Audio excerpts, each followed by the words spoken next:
Penebusan cara Allah memulihkan umatnya.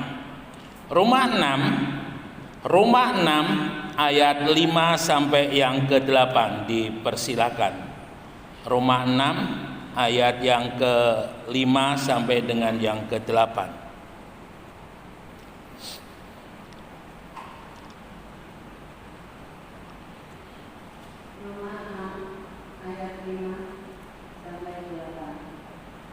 Sebab jika kita telah menjadi satu dengan apa yang sama dengan kematiannya, kita juga akan menjadi satu dengan apa yang sama dengan kebangkitannya. Karena kita tahu bahwa manusia lama kita telah turun disalibkan, supaya tubuh dosa kita hilang kuasanya, agar jangan kita menghambakan diri lagi kepada dosa. Sebab siapa yang telah mati, ia telah bebas dari dosa. Jadi jika kita telah mati dengan Kristus, kita percaya bahwa kita akan hidup juga dengan Dia. Ya, terima kasih. Ketika peristiwa loteng Yerusalem, jadi setelah kenaikan Tuhan, murid-murid diperintahkan oleh Tuhan supaya mereka berada di loteng Yerusalem menanti daripada pencurahan Roh Kudus. Dan setelah Roh Kudus dicurahkan, Petrus memberikan khotbah yang pertama. Nah, Bapak Ibu Saudara yang dikasihi oleh Tuhan, yang menarik, khotbah daripada Petrus ini adalah berbicara mengenai keberadaan Yesus sebelum Yesus, ya, praeksistensi daripada Yesus. Jadi keberadaan Yesus sebelum Yesus ada. Di mana di sana secara garis besar, kalau secara singkat kita mau kutip bagaimana dalam kitab-kitab Perjanjian Lama, dalam perjalanan bangsa Israel, semuanya dikupas oleh Petrus dengan luar biasa. Dan saya ingat khotbah Petrus ini pernah dijadikan disertasi di Dallas University oleh salah seorang dosen saya, dosen Perjanjian Baru, Dr. Petrus Mariono. Ya, beliau adalah pakar bahasa Yunani dan sekarang kalau tidak salah menjabat sebagai ketua STII yang ada di Jakarta. Sebenarnya saya ingin tahun-tahun yang lalu mengundang beliau, tapi rupanya karena kesibukan beliau tidak bisa. Saya ingat satu hal yang menarik yang beliau sampaikan adalah beliau menjadi salah seorang yang bisa masuk di Museum Alkitab yang ada di Roma. Jadi di Roma itu ada Museum Alkitab yang perkamen-perkamen, gulungan-gulungan yang usianya itu sudah ribuan tahun, ratusan tahun, dan memang tidak semua orang boleh masuk di sana. Dan beliau bercerita bahwa beliau pernah masuk di sana dan melihat bagaimana gulungan-gulungan Alkitab yang asli. Jadi kalau saudara melihat Alkitab yang asli di Perjanjian Baru atau di perjanjian, khususnya di Perjanjian Baru, maka di sana setiap bagian ayat itu atau sebagian pasal itu ada kodeknya, ya. Kodek itu artinya sumbernya ini dari mana, ya. Ayat ini diambil itu dari perkamen yang mana, dari buku yang mana, dan itu dituliskan semua. Jadi kalau orang yang hanya sepenggal-sepenggal menyaksikan Alkitab, bagi saya itu nggak usah diperdulikan, ya, karena mereka tidak tahu bagaimana keaslian daripada Alkitab yang sebenarnya. Karena memang itu adalah satu anugerah. Jadi untuk mengerti dan memahami Alkitab, Bapak Ibu Saudara, itu adalah anugerah khusus yang hanya Tuhan berikan kepada orang yang percaya kepada Tuhan Yesus. Jadi ketika kita percaya kepada Tuhan Yesus, itu adalah kunci untuk kita boleh melihat isi daripada Alkitab, untuk kita boleh menikmati janji-janji daripada firman Tuhan. Karena kalau seseorang tidak percaya kepada Yesus atau belum percaya kepada Yesus, maka seisi daripada Alkitab itu pun mereka juga tidak mempercayainya, ya. Sehingga sekarang terjadi perdebatan ketika pemerintah akan mengubah kenaikan Isa Al-Masih dari menjadi wafat Isa Al-Masih atau kenaikan Isa Al-Masih menjadi wafat atau kenaikan Yesus Kristus, ya. Karena saudara, kita harus paham bahwa Yesus dengan Isa itu beda. Kalau Isa itu lahirnya di bawah pohon kurma di Arab, tapi kalau Yesus Kristus itu lahir di Bethlehem, ya. Dan bagaimana itu bisa? Kalau nggak salah itu dalam bahasa Aramik Isa itu Iso, ya. Jadi dari sana mungkin berkembang menjadi Isa, ya. Jadi itu yang harus kita pahami bersama-sama. Nah, saudara yang dikasihi oleh Tuhan, setelah Petrus berkhotbah tentang keberadaan Yesus sebelum dia ada, maka orang-orang yang mendengar, dan kita harus sadar bahwa orang-orang yang mendengar khotbah Petrus itu adalah orang-orang Yahudi diaspora. Artinya Yahudi yang ketika bangsa Israel dihancurkan oleh Babel, mereka terserak berai ke seluruh penjuru dunia. Dari mereka ada yang dari Eropa, mereka ada yang dari Asia, mereka ada yang dari Arab. Mereka semuanya berkumpul di sana untuk merayakan hari raya Paskah. Jadi Paskah itu adalah sesuatu hal yang wajib, ya. Saya ketika tidak mencoba untuk menyanggah, tetapi itu agak mengganggu hati saya ketika saya mengikuti sebuah pertemuan. Di sana dikatakan bahwa ide daripada bait Allah yang akan dibangun oleh orang Israel itu hanya sebatas pikiran. Tidak. Karena bagi bangsa Israel, bait Allah itu hukumnya adalah wajib, ya, harus. Makanya mereka mengumpulkan uang, mereka berusaha bagaimana menggalang persatuan orang-orang Yahudi di seluruh dunia ini untuk terwujudnya sebuah pembangunan bait Allah. Dan yang menarik, karena bait Allah yang pada zaman Babel dirobohkan, lalu kemudian ketika zaman Herodes di tempat yang sama dengan sedikit penambahan mulai dibangun, itu pada zaman Tuhan Yesus. Dan kemudian tahun 70 bait Allah yang dibangun oleh zaman Herodes itu dihancurkan oleh Jenderal Titus, ya. Jadi sekarang nanti kalau bait Allah itu dibangun, maka dia juga dibangun di atas reruntuhan yang dulu pernah ada bait Allahnya. Dan salah satu reruntuhan yang masih tersisa itu adalah tembok ratapan. Jadi tembok ratapan itu adalah sisa-sisa yang di atasnya dibangun merupakan bait Allah mulai dari zaman Salomo, dibangun di Herodes, dan yang nanti akan dibangun kembali. Dan tentunya kita harus sadar, ketika keinginan daripada bangsa Israel untuk mewujudkan adanya bait Allah, maka itu jelas akan menyinggung saudara sepupu kita, ya. Dan kita berdoa ketika semuanya itu tergenapi, semuanya itu terjadi, kita sungguh-sungguh sadar bahwa firman Allah itu iya dan amin, dan bahwa Yesus Kristus itu adalah Tuhan. Nah, Bapak Ibu Saudara, ketika 3.000 orang itu mendengarkan khotbah daripada Petrus, ada sebuah respon ketika mereka disampaikan oleh Petrus tentang Yesus, mulai dari keberadaan sebelum Yesus ada dan sampai dengan Yesus ada. Lalu mereka berkata, Rasul, kami percaya kepada Yesus, ya. Ini luar biasa, orang-orang Yahudi mau percaya kepada Tuhan Yesus. Sekarang apa yang harus kami lakukan setelah kami percaya kepada Yesus? Rasul Petrus katakan, bertobatlah dan berikan dirimu dibaptis. Bapak Ibu Saudara, dua hal ini menarik kalau mau kita renungkan bersama-sama. Ketika berbicara mengenai bertobat, itu adalah satu sikap hidup, adalah sebuah perubahan hidup dari kehidupan yang lama kepada kehidupan yang baru. Dari kehidupan, kalau boleh saya katakan, berjalan dari kehidupan yang menuju kepada kegelapan, berbalik menuju kepada terang. Jadi kalau dulu saya katakan kita berjalan ke selatan, sekarang kita berjalan ke utara. Itu adalah bertobat. Pertobatan bagi orang Kristen adalah sikap yang ditunjukkan kepada Tuhan bahwa dia sungguh-sungguh mau mengikut Tuhan. Ya. Jadi pertobatan itu adalah sebuah pernyataan sikap yang ditujukan kepada Tuhan.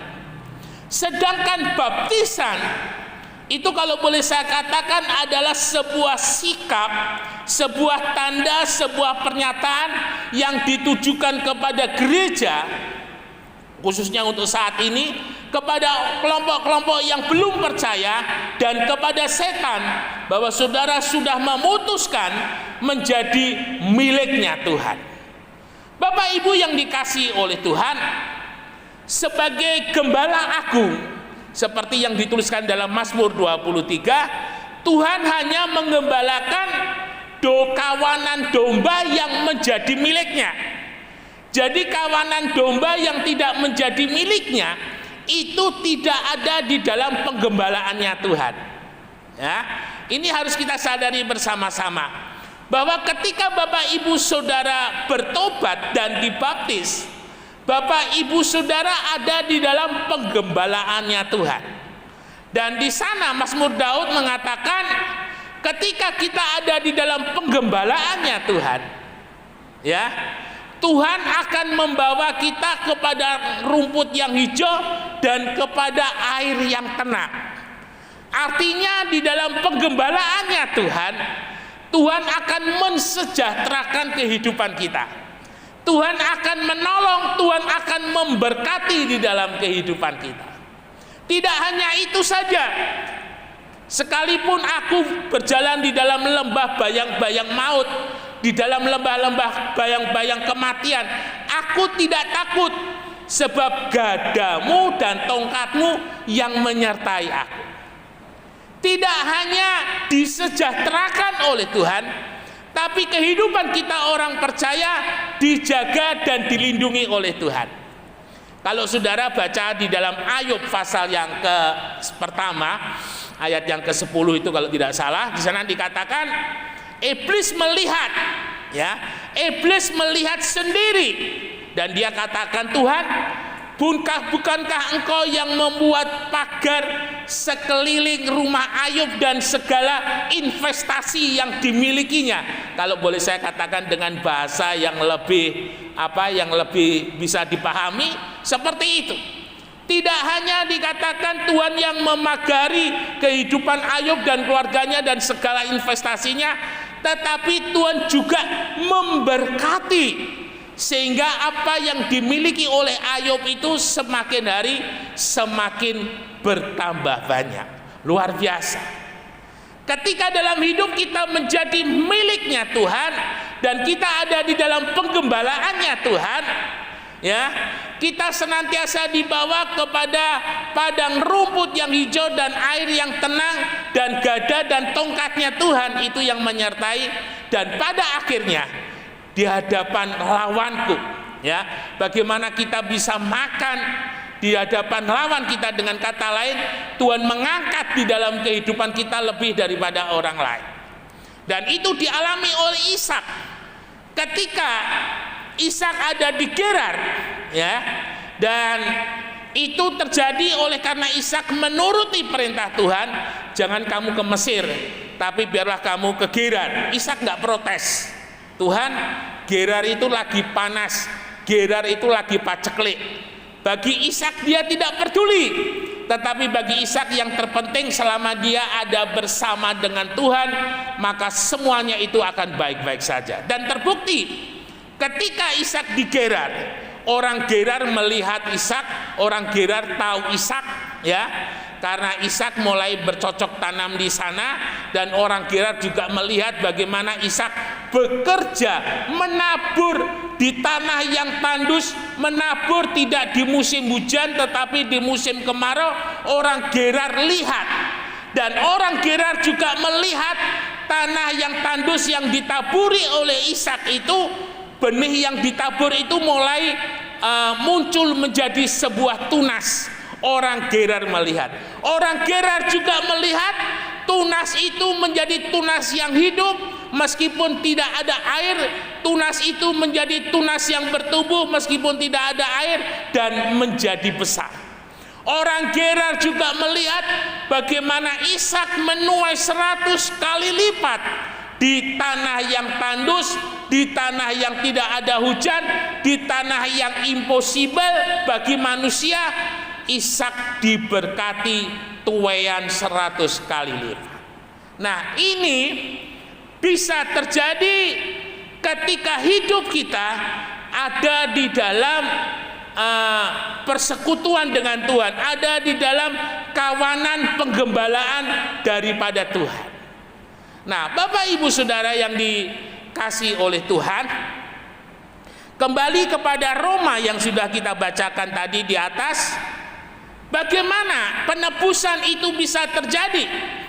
Di sana dikatakan seperti hanya Kristus telah mati, ya, oleh karena dosa, maka di sana juga di dalam kehidupan kita, maka oleh karena Kristus sudah menebus, maka kita pun juga akan mati terhadap kehidupan lama kita. Jadi ketika penebusan itu terjadi, di mana kita membuka hati menerima Tuhan, maka di sana terjadi sebuah penebusan. Ketika kita mengaku Yesus adalah Tuhan, di sana terjadi sebuah penebusan, di mana Tuhan membebaskan kita dari setiap kutuk-kutuk dosa, dari setiap kehidupan-kehidupan yang tidak mendatangkan berkat, kehidupan-kehidupan yang tidak membawa nama Tuhan dipermuliakan. Semuanya itu ditebus oleh Tuhan, dibebaskan oleh Tuhan. Supaya apa? Supaya kita boleh menikmati kuasa kebangkitannya. Tanpa kematian tidak ada kebangkitan.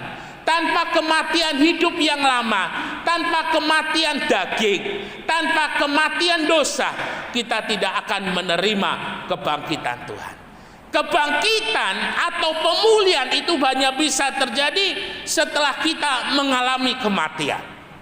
Jadi hari ini segala sesuatu yang menghalangi saudara menerima kebangkitannya Tuhan, menerima pemulihannya Tuhan, biarlah mohon kemurahan Tuhan, supaya semuanya itu kita mampu tinggalkan, kita mampu matikan, kita mampu tidak lakukan lagi.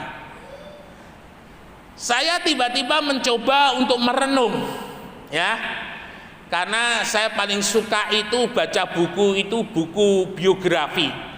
Biografi itu atau autobiografi itu adalah buku-buku yang berkisah tentang sejarah seseorang. Dan dari beberapa tokoh-tokoh yang saya perhatikan, ya, yang saya lihat, justru mereka mengalami penebusan yang sungguh-sungguh terjadi dalam hidupnya, dalam arti seperti yang dikatakan oleh Petrus, bertobatlah, itu pada usia-usia tua. Jarang sekali yang usia-usia muda. Sehingga tokoh-tokoh itu bersinar, ya, pada saat dia tua. Saya lupa entah itu Martin Luther atau John Calvin, pernah dikatakan seandainya dia diberi kesempatan lagi oleh Tuhan untuk menjadi muda lagi, maka dia tidak akan menyia-nyiakan kesempatan untuk hidup dalam persekutuan dengan Tuhan. Mengapa? Karena mereka menemukan Tuhan ketika dalam usia tua, ketika mereka sudah ada di dalam lumpur dosa, ketika mereka sudah ada di dalam kehidupan yang Tuhan tidak berkenan, baru mereka menemukan Tuhan, baru mereka mengalami penebusannya Tuhan. Dan ketika penebusan itu terjadi, maka pemulihan itu mereka nikmati. Saudara bisa bayangkan, ketika hari ini kita mengambil sebuah keputusan, saya terima Yesus Kristus, saya terima penebusannya Tuhan, dan saya mau hidup baru, dan saya mau hidup yang dibangkitkan oleh Tuhan. Saudara bisa bayangkan, ada berapa puluh tahun lagi yang saudara nikmati bersama-sama dengan Tuhan. Dan itu kalau boleh saya katakan, segala air mata di masa-masa yang lalu itu itu terlalu kecil dibandingkan dengan kasih kemurahannya Tuhan yang hari ini dan nanti untuk kita nikmati. Jadi hari ini saudara, keputusan ada dalam kehidupan kita. Ada banyak orang Kristen, mereka sudah percaya kepada Tuhan, tapi hidupnya belum ditebus. Mereka masih hidup di dalam kehidupan yang lama, dan itu membuat mengapa kehidupan orang Kristen tidak mengalami pemulihan, tidak mengalami kebangkitan. Kebangkitan hanya terjadi ketika kita mengalami kematian. Dan semua kutuk kematian itu sudah ditangguhkan kepada Kristus, ya, lewat kematiannya di atas kayu salib. Mari pagi hari ini berikan hidup yang sudah ditebus, berikan hidup yang sudah dimiliki oleh Tuhan, berikan hidup yang terbaik untuk Tuhan. Maka pagi hari ini saudara akan memulai kehidupan yang baik yang diberikan oleh Tuhan dalam hidup ini. Saudara akan menikmati yang mustahil menjadi tidak mustahil. Saudara akan menikmati satu kesembuhan yang luar biasa dalam tubuh saudara. Saudara akan mengalami hal-hal yang dulu tidak pernah saudara alami dan tidak pernah saudara bayangkan, dan hari ini ke depan dan seterusnya saudara akan alami. Saudara akan menjadi orang-orang yang luar biasa. Saudara akan menjadi orang-orang yang hebat, bukan karena kekuatan saudara, tetapi oleh karena Yesus yang ada di dalam kehidupan kita. Teruslah berjalan sebagai orang yang sudah ditebus. Teruslah berjalan hidup sebagai orang yang sungguh-sungguh sudah memiliki Tuhan, ya. Dan saudara akan melihat bagaimana Tuhan angkat sedikit demi sedikit, perlahan tapi pasti saudara meninggalkan kehidupan-kehidupan yang tidak ada dalam pertolongannya Tuhan, tidak ada dalam penyertaan Tuhan. Saudara tinggalkan semuanya dan saudara mengalami rumput yang hijau, air yang tenang menyertai sampai selama-lamanya. Immanuel, Tuhan Yesus memberkati, beri kemuliaan bagi nama Tuhan. Mari kita sama-sama bangkit berdiri, kita naikkan ucapan syukur di hadapan Tuhan.